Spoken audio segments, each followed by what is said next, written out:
Hello ಸ್ನೇಹಿತರೆ, ನಮಸ್ಕಾರ. ಛಾಯಾ ರುಚಿ ಲೋಕ ಚಾನಲ್ಗೆ ಸ್ವಾಗತ. ನಾನು ಇವತ್ತಿನ ದಿನ ನಿಮ್ಗೊಂದು ಸ್ನ್ಯಾಕ್ಸ್ ರೆಸಿಪಿ ತೋರಿಸ್ತಾ ಇದ್ದೀನಿ, ಬ್ರೆಡ್ ಆಮ್ಲೆಟ್. ಇದನ್ನ ಈವ್ನಿಂಗ್ ಸ್ನ್ಯಾಕ್ಸ್ ಆಗಿ ಅಥವಾ ಮಾರ್ನಿಂಗ್ ಟೈಮ್ ಅಲ್ಲಿ ಬ್ರೇಕ್ಫಾಸ್ಟ್ ಆಗಿ ಕೂಡ ಸಿಂಪಲ್ ಆಗಿ ತಯಾರು ಮಾಡ್ಕೊಬಿಡ್ಬೋದು. ಬನ್ನಿ ರೆಸಿಪಿ ಸ್ಟಾರ್ಟ್ ಮಾಡೋಣ. ಮೊದಲಿಗೆ ಇನ್ನು ನಮ್ಮ ಚಾನಲ್ ಅನ್ನ ಸಬ್ಸ್ಕ್ರೈಬ್ ಮಾಡಿಕೊಳ್ಳದೇ ಇರುವಂತವರು ಸಬ್ಸ್ಕ್ರೈಬ್ ಮಾಡಿಕೊಳ್ಳಿ. ಬೇಕಾಗುವಂತ ಪದಾರ್ಥಗಳು, ನಾನಿಲ್ಲಿ 7 ಮೊಟ್ಟೆ ತಗೊಂಡಿದ್ದೀನಿ. ಇದರಲ್ಲಿ 5 ರಿಂದ 6 ಆಮ್ಲೆಟ್ ಗಳನ್ನ ಮಾಡ್ಕೋಬಹುದು. 2 ಈರುಳ್ಳಿಯನ್ನ ಸಣ್ಣದಾಗಿ ಹೆಚ್ಚಿಟ್ಕೊಂಡಿದ್ದೀನಿ. 4 ಹಸಿಮೆಣಸಿನಕಾಯಿನ ಕೂಡ ಸಣ್ಣದಾಗಿ ಹೆಚ್ಚಿಟ್ಕೊಂಡಿದ್ದೀನಿ. ಟೊಮೊಟೊ 1 ಮೀಡಿಯಂ ಸೈಜ್ದು ಸಣ್ಣದಾಗಿ ಹೆಚ್ಚಿಟ್ಕೊಂಡಿದ್ದೀನಿ. ಕೊತ್ತಂಬರಿ ಸೊಪ್ಪು ಸ್ವಲ್ಪ, ಹಾಗೆಯೇ ಮೆಣಸಿನ ಪುಡಿ ತೊಗೊಂಡಿದ್ದೀನಿ. ಅರ್ಧ ಟೀ ಸ್ಪೂನ್ನಷ್ಟು, ರುಚಿಗೆ ತಕ್ಕಷ್ಟು ಉಪ್ಪು, ಎಣ್ಣೆ ಬೇಕಾಗತ್ತೆ. ಎಣ್ಣೆ ಅಥವಾ ಬಟರ್ ಯಾವುದಾದ್ರೂ ಯೂಸ್ ಮಾಡ್ಕೋಬೋದು. ಹಸಿಮೆಣಸಿನಕಾಯಿನ ಬದಲಿಗೆ ಖಾರದ ಪುಡಿಯನ್ನು ಕೂಡ ಯೂಸ್ ಮಾಡ್ಕೋಬೋದು. ನಂತರ ಬ್ರೆಡ್ ಸ್ಲೈಸಸ್ಗಳು ಬೇಕಾಗತ್ತೆ. ಈಗ ಒಂದು ಮಿಕ್ಸಿಂಗ್ ಬೌಲನ್ನು ತಗೊಂಡಿದ್ದೀನಿ. ಇದಕ್ಕೆ ಮೊಟ್ಟೆಗಳನ್ನು ಒಡೆದು ಹಾಕೊಳ್ಳೋಣ. ಎಲ್ಲ ಮೊಟ್ಟೆಗಳನ್ನು ಹೊಡೆದು ಬೌಲ್ಗೆ ಹಾಕೊಂಡ್ಮೇಲೆ ಅದಕ್ಕೆ ಎಲ್ಲ ಪದಾರ್ಥಗಳನ್ನು ಮಿಕ್ಸ್ ಮಾಡಬೇಕಾಗತ್ತೆ. ನೋಡಿ, ಈರುಳ್ಳಿ, ಹಸಿಮೆಣಸಿನಕಾಯಿ, ಕೊತ್ತಂಬರಿ ಸೊಪ್ಪು, ಟೊಮೊಟೊ ಎಲ್ಲ ಪದಾರ್ಥಗಳನ್ನು ಈ ಬೌಲ್ಗೆ ಹಾಕೋತಾ ಇದ್ದೀನಿ. ಅರ್ಧ ಟೀ ಸ್ಪೂನ್ನಷ್ಟು ಮೆಣಸಿನ ಪುಡಿಯನ್ನು ಕೂಡ ಸೇರಿಸ್ಕೊತಾ ಇದ್ದೀನಿ.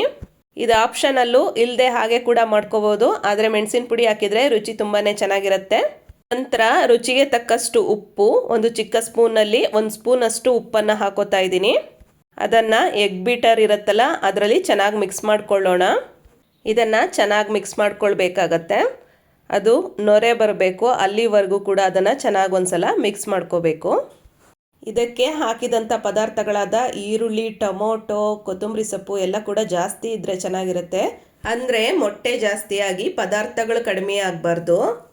ನೋಡಿ, 2 ಸಮ ಪ್ರಮಾಣದಲ್ಲಿರಬೇಕು, ಆಗ ಆಮ್ಲೆಟ್ ಕೂಡ ತುಂಬ ರುಚಿಯಾಗಿ ಬರುತ್ತೆ. ಈಗ ಸ್ಟವ್ ಮೇಲೆ ಒಂದು ಹಂಚನ್ನು ಬಿಸಿ ಮಾಡಲಿಕ್ಕೆ ಇಟ್ಟಿದ್ದೀನಿ. ಅದಕ್ಕೆ ನಾನು ಆಯಿಲನ್ನು ಅಪ್ಲೈ ಮಾಡ್ತಾ ಇದ್ದೀನಿ. ಆಯಿಲ್ ಬದಲು ಬೆಣ್ಣೆಯನ್ನು ಕೂಡ ಯೂಸ್ ಮಾಡ್ಕೋಬೋದು. ಈಗ ಬ್ರೆಡ್ ಸ್ಲೈಸಸ್ಗಳನ್ನು ಸ್ವಲ್ಪ ರೋಸ್ಟ್ ಮಾಡ್ಕೋಬೇಕಾಗತ್ತೆ.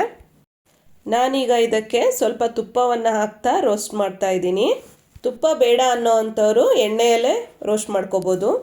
ಸ್ವಲ್ಪ ಎಣ್ಣೆಯನ್ನು ಕೂಡ ಅಪ್ಲೈ ಮಾಡ್ತಾ ಇದ್ದೀನಿ. ಒಂದು ಕಡೆ ಸ್ವಲ್ಪ ರೋಸ್ಟ್ ಆದಮೇಲೆ ಅದನ್ನು ತಿರುಗಿಸಿ ಹಾಕೊಳ್ಳೋಣ. ಸ್ವಲ್ಪ ರೋಸ್ಟ್ ಆದರೆ ಸಾಕಾಗತ್ತೆ. ಹೀಗೆ ಆಮ್ಲೆಟ್ ಮಾಡಲಿಕ್ಕೆ ಎತ್ತಿಟ್ಕೊಂಡಂಥ ಎಲ್ಲ ಬ್ರೆಡ್ ಸ್ಲೈಸಸ್ಗಳನ್ನು ಇದೇ ರೀತಿಯಾಗಿ ರೋಸ್ಟ್ ಮಾಡಿ ಎತ್ತಿಟ್ಕೋಬೇಕಾಗತ್ತೆ. ಈಗ ಪ್ಯಾನ್ಗೆ ಆಯಿಲನ್ನು ಅಪ್ಲೈ ಮಾಡ್ತಾ ಇದ್ದೀನಿ. ನಾನಿಲ್ಲಿ 2 ರೀತಿಯಾಗಿ ಆಮ್ಲೆಟ್ ಹಾಕೋದನ್ನು ತೋರಿಸ್ತಾ ಇದ್ದೀನಿ. ಮೊದಲನೇದು ನೋಡಿ, ಈ ರೀತಿಯಾಗಿ ಸೌಟಲ್ಲಿ ಸ್ವಲ್ಪ ಸ್ವಲ್ಪನೇ ಮಿಶ್ರಣವನ್ನು ಹಾಕ್ಕೊಳ್ತಾ ಅದನ್ನು ತೆಳುವಾಗಿ ಸ್ವಲ್ಪ ಸ್ಪ್ರೆಡ್ ಮಾಡ್ಕೊತಾ ಬರಬೇಕು. ಗ್ಯಾಪ್ ಎಲ್ಲಿದೆ ನೋಡಿಕೊಂಡು ಗ್ಯಾಪ್ನೆಲ್ಲ ಫಿಲ್ಅಪ್ ಮಾಡ್ಕೊತಾ ಈ ರೀತಿಯಾಗಿ ಸ್ಪ್ರೆಡ್ ಮಾಡ್ಕೊತಾ ಬರಬೇಕು. ಇದಾದಮೇಲೆ ಬ್ರೆಡ್ ಪೀಸಸ್ನ ತಗೊಂಡು ಅದರ ಮೇಲೆ ಈ ರೀತಿಯಾಗಿ ಅದ್ದಿ ಅದನ್ನು ಹಿಂಗೆ ಟರ್ನ್ ಮಾಡಿ ಇಡಬೇಕಾಗತ್ತೆ. ಬೇಕಾದರೆ ಸ್ವಲ್ಪ ಮೇಲೆ ಆಯಿಲನ್ನು ಅಪ್ಲೈ ಮಾಡ್ಕೋಬೋದು. ಮೊಟ್ಟೆ ಪೂರ್ತಿಯಾಗಿ ಬೇಯೋವರೆಗೂ ಬಿಡಬಾರ್ದು. ಅದು ಸ್ವಲ್ಪ ಲೈಟಾಗಿ ಹಸಿ ಇರುವಂಥ ಟೈಮಲ್ಲಿ ಆಮ್ಲೆಟನ್ನು ಈ ರೀತಿಯಾಗಿ ಫೋಲ್ಡ್ ಮಾಡ್ಕೋಬೇಕಾಗತ್ತೆ. 4 ಕಡೆಯಿಂದ ಈ ರೀತಿಯಾಗಿ ಫೋಲ್ಡ್ ಮಾಡ್ಕೋಬೇಕಾಗತ್ತೆ. ಫೋಲ್ಡ್ ಮಾಡ್ಕೊಂಡ ನಂತರ ಅದನ್ನು ಟರ್ನ್ ಮಾಡಿಕೊಂಡು 1 ನಿಮಿಷಗಳ ಕಾಲ ಸಣ್ಣ ಉರಿಯಲ್ಲಿ ಅದನ್ನು ಬೇಯಿಸ್ಕೋಬೇಕಾಗತ್ತೆ. ಈಗ ಇದು ಚೆನ್ನಾಗಿ ಬೆಂದಿದೆ. ಇದನ್ನು ಒಂದು ಪ್ಲೇಟ್ಗೆ ಎತ್ತಿಟ್ಕೊಳ್ಳೋಣ. ನಾನು ನಿಮಗೆ ಇನ್ನೊಂದು ವಿಧಾನದಲ್ಲಿ ಬ್ರೆಡ್ ಆಮ್ಲೆಟ್ ಹಾಕೋದನ್ನು ತೋರಿಸ್ಕೊಡ್ತೀನಿ. ಈ ರೀತಿಯಾಗಿ ಹಾಕಲಿಕ್ಕೆ ಬರಲಿಲ್ಲ ಅಂದರೆ ಇನ್ನೊಂದು ವಿಧಾನವನ್ನು ನೀವು ಟ್ರೈ ಮಾಡಿ ನೋಡ್ಬೋದು. ಮೊದಲಿಗೆ ಒಂದು ಚಿಕ್ಕ ಸೌಟ್ನಷ್ಟು ಮೊಟ್ಟೆ ಮಿಶ್ರಣವನ್ನು ಈ ರೀತಿಯಾಗಿ ಹಾಕೋಬೇಕಾಗತ್ತೆ. ಯಾವ ಶೇಪಲ್ಲಾದರೂ ಹಾಕೋಬೋದು, ರೌಂಡಲ್ಲಾದರೂ ಹಾಕೋಬೋದು, ಅಥವಾ ಸ್ವಲ್ಪ ಸ್ಕ್ವೇರ್ ಶೇಪ್ ಬರೋ ಥರನಾದರೂ ಹಾಕೋಬೋದು. ಆ ನಂತರ ಬ್ರೆಡ್ ಸ್ಲೈಸಸನ್ನು ಇಟ್ಕೊಂಡು ಅದರ ಮೇಲೆ ಕೂಡ ಈ ರೀತಿಯಾಗಿ ಮೊಟ್ಟೆ ಮಿಶ್ರಣವನ್ನು ಹಾಕೋಬೇಕಾಗತ್ತೆ. ನೋಡಿ, ಈ ರೀತಿಯಾಗಿ ಹಾಕ್ಕೊಂಡು ಅದನ್ನು ಚೆನ್ನಾಗಿ ಸ್ಪ್ರೆಡ್ ಮಾಡ್ಕೋಬೇಕಾಗತ್ತೆ. ನೋಡಿ ಎಷ್ಟು ಕಲರ್ಫುಲ್ಲಾಗಿ ಕಾಣ್ತಾ ಇದೆ ಅಂತ. ಈರುಳ್ಳಿ, ಟೊಮೊಟೊ, ಕೊತ್ತಂಬರಿ ಸೊಪ್ಪು ಎಲ್ಲ ಬ್ರೆಡ್ ಮೇಲೆ ಕೂರಬೇಕು, ಆ ರೀತಿ ಹಾಕೋಬೇಕಾಗತ್ತೆ. ಈಗ ಇದನ್ನು ಟರ್ನ್ ಮಾಡಿಕೊಂಡು ಇನ್ನೊಂದು ಕಡೆ ಕೂಡ 1 ನಿಮಿಷಗಳ ಕಾಲ ಬೇಯಿಸ್ಕೊಳ್ಳೋಣ.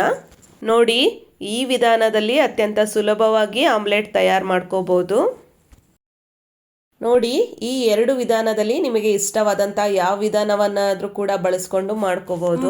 ಕ್ವಿಕ್ ಆಗಿ ಆಗ್ಬಿಡುತ್ತೆ. ಬೆಳಗ್ಗೆ ಬ್ರೇಕ್ಫಾಸ್ಟಿಗೆ ಕೂಡ ಇದನ್ನ ತಯಾರು ಮಾಡ್ಕೋಬಹುದು, ಅಥವಾ ಈವ್ನಿಂಗ್ ಟೈಮಲ್ಲಿ ಸ್ನ್ಯಾಕ್ಸ್ಗೆ ಕೂಡ ಇದನ್ನ ಮಾಡ್ಕೋಬಹುದು.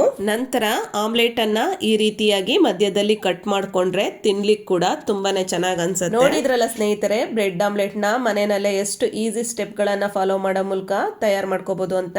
ಇದನ್ನ ಟೊಮೊಟೊ ಸಾಸ್ನೊಂದಿಗೆ ಸರ್ವ್ ಮಾಡ್ಕೊಂಡ್ರೆ ಚೆನ್ನಾಗಿರುತ್ತೆ. ಇವತ್ತಿನ ರೆಸಿಪಿ ಇಷ್ಟ ಆದ್ರೆ ನೀವು ಕೂಡ ಮನೆಯಲ್ಲಿ ಟ್ರೈ ಮಾಡಿ ನೋಡಿ. ಲೈಕ್ ಮಾಡಿ, ಶೇರ್ ಮಾಡಿ, ಕಾಮೆಂಟ್ ಮಾಡಿ. ಹೆಚ್ಚಿನ ರೆಸಿಪಿಗಳಿಗಾಗಿ ನಮ್ಮ ಚಾನಲ್ ಅನ್ನ ಸಬ್ಸ್ಕ್ರೈಬ್ ಮಾಡಿಕೊಳ್ಳಿ. ಮತ್ತೊಂದು ಒಳ್ಳೆ ರೆಸಿಪಿಯೊಂದಿಗೆ ನಾನು ನಿಮ್ಮನ್ನ ಭೇಟಿ ಆಗ್ತೇನೆ. ಧನ್ಯವಾದಗಳು. ಬಾಯ್ ಬಾಯ್.